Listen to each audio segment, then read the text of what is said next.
ஸ்ரீ குருப்யோன் நமஹ. அறிவோம். சுந்தர கணபதி துணை, சுக பிரம்ம மகரிஷி துணை. ஆன்மீக செல்வர்களே, கிரிக்கெட் நேயர்களே, IPL 2025 இந்தியாவில் சிறப்பான முறையில் நடைபெற்று வருகின்றது. இதுவரை 41 போட்டிகள் நிறைவு பெற்றுள்ளன. 42வது போட்டியாக இன்றைய தினம் பெங்களூர் ராயல் சேலஞ்சர்ஸ் மற்றும் ராஜஸ்தான் ராயல்ஸ் அணிகள் மோத இருக்கின்றார்கள். இந்த போட்டியில் வெற்றி பெறுவது யார் மற்றும் அதிக ரன்களை விளாசக்கூடியவர்கள் யார் என்பதை நாம் ஜோதிட ரீதியாக தெரிந்து கொள்வோம். அதற்கு முன்பாக நேற்றைய தினம் நாம் கூறியது போலவே மும்பை இந்தியன்ஸ் அணி வெற்றி பெற்றிருந்தார்கள். ஒரு சிறப்பான போட்டியாக இருந்தது. நாம் கூறியதில் 6 பேர் மட்டுமே ட்ரீம் லெவலில் இடம்பெற்றிருந்தார்கள். அதாவது அதில் ஃப்ளாப்பாக ஹெட்டு மிகப்பெரிய ஒரு ஃப்ளாப் ஆகிட்டார். பரவாயில்ல, நம்ம கூறியதில் ஒரு 6 பிளேயர் வந்திருக்காங்க. இருந்தாலும் சில மாற்றங்கள் அப்படிங்கிறது வரக்கூடிய ஒரு காலகட்டத்தில் நம்ம பண்ணலாம். ஹர்திக் பாண்டியா, வில் ஜாக் பற்றி சொல்லியிருந்தோம். சூரியகுமார் யாதவ் நல்லா விளையாண்டுருந்தார். ரோஹித் சர்மாவை பற்றி சொல்லியிருந்தோம், அவர் விளையாண்டுருந்தார். பும்ரா டீமில் இடம் பெற்றிருந்தார். பட் ஆனால் கேப்டனாக போட சொல்லியிருந்தேன். பட் ஆனால் அவர் வரல. பரவாயில்ல, அவர் வந்திருந்தார். அப்புறம் யூடியூப்பில் அபினவ் மனோகரை பற்றி சொல்லியிருந்தோம். ஹென்ரிச் கிளாசனை கேப்டனாக எடுக்க சொல்லியிருந்தோம்.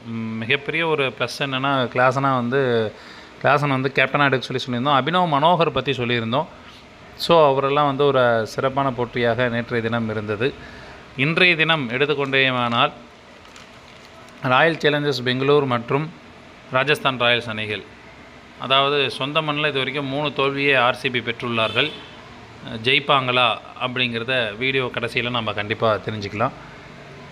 முதலாவதாக RCB அணி பேட்டிங் செய்தார்கள் என்றால் சிறப்பாக விளையாடக்கூடியவர்கள் பிலிப் சால்ட், விராட் கோலி, தேவ்தத் படிக்கல் மற்றும் டிம் டேவிட் போன்றோர் ஒரு சிறப்பான பேட்டிங்காக இருக்கும்.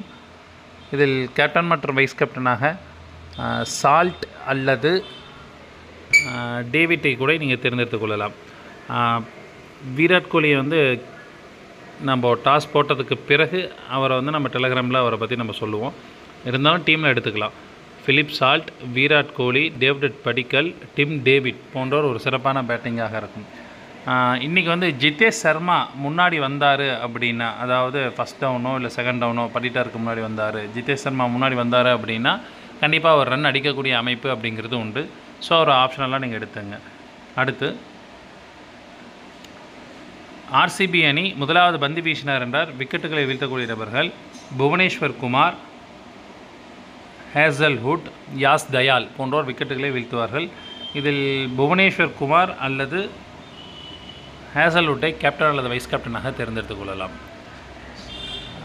இல்லைன்னா யாஸ் தயாலை கட் பண்ணிட்டு சுயாஸ் சர்மாவை எடுத்துக்கலாம்.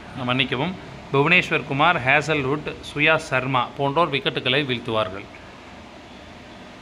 அடுத்தபடியாக RCB அணி இரண்டாவது பேட்டிங் செய்தார்கள் என்றால் சிறப்பாக விளையாடக்கூடியவர்கள் Philip salt, Virat Kohli,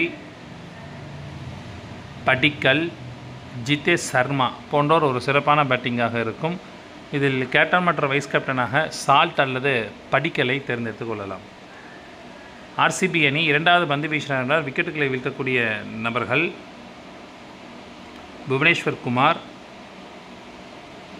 Hazlewood, Suyash Sharma போன்றோர் விக்கெட்டுகளை வீழ்த்துவார்கள்.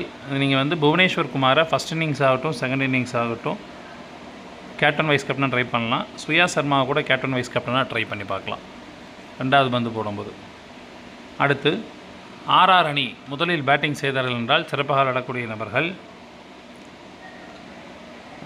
SSV ஜெய்ஸ்வால்,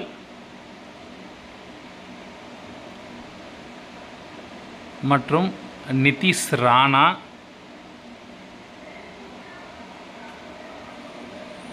சுபம் டியூபே, அசரங்கா போன்றோர் சிறப்பான பேட்டிங்காக இருக்கும்.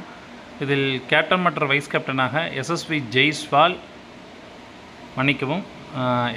ஜெய்ஸ்வால், சூரியவன்சி, நிதிஷ் ராணா, சுபம் டூபே இந்த 4வரும் சிறப்பான பேட்டிங்காக இருக்கும்.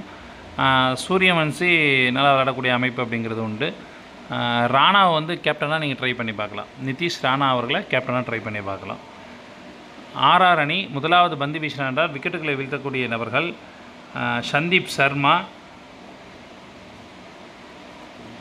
மற்றும் அசரங்கா போன்றோர் விக்கெட்டுகளை வீழ்த்துவார்கள். சந்தீப் சர்மா, அசரங்கா மற்றும் தீக்ஷனா போன்றோர் விக்கெட்டுகளை வீழ்த்துவார்கள். ஆர்ஆர் அணி இரண்டாவது பேட்டிங் செய்தார் என்றால் சிறப்பாக விளையாடக்கூடிய நபர்கள் சூரியவம்சி, நிதிஷ் ராணா, ஜுரல் போன்றோர் ஒரு சிறப்பான பேட்டிங்காக இருக்கும். இதில் கேப்டன் மற்றும் வைஸ் கேப்டனாக சூரியவம்சி அல்லது ராணாவை தேர்ந்தெடுத்துக் கொள்ளலாம். ஆர்ஆர் அணி இரண்டாவது பந்து வீசினார் என்றால் விக்கெட்டுகளை வீழ்த்தக்கூடிய நபர்கள் ஜஃப்ரா ஆர்ச்சர், மகேஷ் தீக்ஷனா மற்றும் சந்தீப் சர்மா போன்றோர் விக்கெட்டுகளை வீழ்த்துவார்கள். நேயர்களே, இன்றைய போட்டியில் முதல் ஹிண்டாக ஓப்பனிங் ஸ்லாட்டில் இறங்கக்கூடியவர் கேப்டனாகவும் பந்து வீச்சாளர் வைஸ் கேப்டனாகவும், இல்லை என்றால் பந்து வீச்சாளர் கேப்டனாகவும் ஓப்பனிங் ஸ்லாட்டில் இறங்கக்கூடியவர் வைஸ் கேப்டனாகவும் வரக்கூடிய அமைப்பு அப்படிங்கிறது உண்டு. முதல் ஹிண்ட். ரெண்டாவது, செகண்ட் டவுன் வரக்கூடிய ஒரு லெஃப்ட் ஹேண்டட் பேட்ஸ்மேன் கேப்டனாகவும் வலதுகை வேகப்பந்து வீச்சாளர் வைஸ் கேப்டனாகவும் வரக்கூடிய வாய்ப்பு என்பது இன்றைய தினம் இருக்கின்றது. ஒரு சுவாரஸ்யம் நிறைந்த போட்டியாக இந்த போட்டி இருக்கும். இன்றைய தினம் நமக்கெல்லாம் மிகப்பெரிய ஒரு எதிர்பார்ப்பு நிறைந்த போட்டியாக இந்த போட்டி இருக்கக்கூடியதாக இருக்கும். நிறைய சுவாரஸ்யங்கள், அதாவது ஒரு ஓவர்லேருந்து 4 ஓவருக்குள் ஒரே ஓவரில் 3 4 2 6 இல்லை அப்படின்னா 2 6 2 4 அடிக்கக்கூடிய அமைப்பு என்பது உண்டு. இதில் ஏதேனும் மாற்றங்கள் வரும் பட்சத்தில் டெலகிராம் லிங்கில் அப்டேஷன் என்பது வழங்கப்படும். இணைந்து கொள்ளாதவர்கள் இணைந்து கொள்ளுங்கள். ராயல் சேலஞ்சர்ஸ் பெங்களூர் அணி இன்றைய தினம் வெற்றி பெறுவார்கள். நன்றி, வணக்கம்.